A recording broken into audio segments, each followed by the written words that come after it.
بسم الله الرحمن الرحيم. السلام عليكم ورحمة الله وبركاته. وإن شاء الله تعالى النهاردة هنتكلم عن لوحات الديزل اللي شغالة يو ال. المكنة اللي عندنا إن شاء الله دي هتكون مكنة جندير. المكنة دي 6 بستم. هي 1 مارش مش 2 مارش كالمعتاد، ولكن هي 1 مارش. واللوحة عبارة عن BLC، وشاشة طبعا بيلت ان. البي ال سي بيلت ان في الشاشة. هنتكلم عليها باختصار شديد قوي يعني، ولكن ان شاء الله تعالى برضو في ساعة التوصيل هيكون في شرح ليها. طبعا ده غني عن التعريف للتشارجر بيتري. بعد كده احنا عملنا استبدلنا الباور انفرتر اللي احنا كنا بنعمله.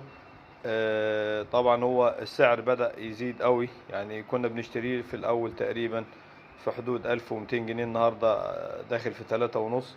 فاحنا استغنينا عنه وركبنا البطاريتين دول. بطارية 12 فولت، بيانات البطارية اهو 12 فولت 2.3 امبير. تمام. والباور سبلاي 24 فولت 2 امبير. عندنا هنا ده احنا مركبين هنا مركبين ديود علشان البطاريات هي واصله ما ترجعش من على الباور سبلاي، ولكن تقبل شحن من الباور سبلاي ولكن ما ترجعش كهرباء للباور سبلاي. طبعا دي اطراف التشغيل، دي ضفيرة التشغيل اهي اللي هي رايحه للشاشه، ودي الضفيرة اللي رايحة على البشبطونات والسلكتور والحاجة دي. عندنا هنا الريلي ده هيكون 220.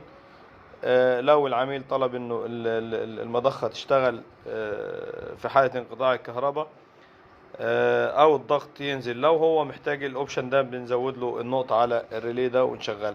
ده المارش رقم 1، وده لو هي فيها مارش تاني رقم 2 احنا حاطينه معانا، ولكن هي مارش 1. ده المارش رقم 2، وده البطال. وده عندنا سونولايد لو هي عليها سونولايد مية علشان التبريد. وده إشارة الفيدباك اللي هي المفروض ترجع لنا من على الدينامو أو من على ساعة الزيت، إنه هي بتقول إنه المكنة اشتغلت في وضع التشغيل. الاتنين دول هنا عندنا 12 فولت من البطارية، وهنا عندي القاطع الكهرباء طبعا ده 220. هنا عندي الروزيتا الأولى دي مارش، الروزيتا الثانية بطال، الثالثة الفيدباك بتاعنا، ودول أطراف البريشر ترانسديوسر. تمام كده. هنشرح بقى احنا بنركب في اللوحة برضو، وإن شاء الله هيكون ليها أثناء التشغيل في الموقع. احنا لسه اللوحة تحت الإنشاء زي ما احنا شايفين. هنبص على اللوحة والتفتيح بتاعتها وإزاي بنركب مكان البريشر ترانسديوسر في اللوحة علشان ايه تبقى الامور واضحة.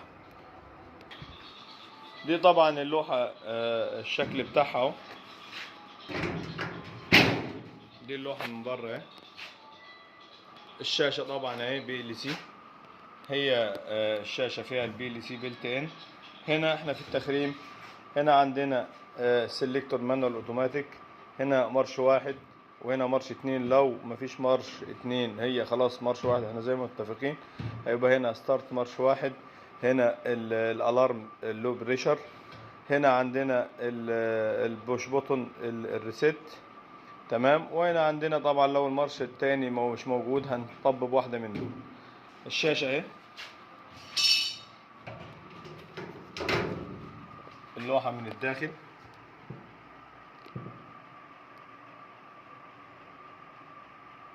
طبعا احنا لسه يعني كنا بنجرب الشاشة ولسه هنجرب فيها ان شاء الله معانا. طبعا هنا الفتحة بتاعت البريشر ترانسديوسر دي من الداخل اهي. بنديها مادة برضو علشان ما تعديش مية حوالين ده، والمادة دي بتاخد مادة ومصلب علشان ما تعديش مية. ان شاء الله تعالى هيكون في فيديو واحنا شغالين في اللوحة واحنا بنجربها برضو. اللوحة يعني احنا بنتكلم فيها دايما يعني هنقول تيبيكال من موديل تورناتيك. وان شاء الله تعالى حتى الشاشة ونفس البرنامج اللي بيبقى في الشاشة جوه واحنا شغالين ان شاء الله هيكون فيها شرح تاني ان شاء الله. والسلام عليكم ورحمة الله وبركاته.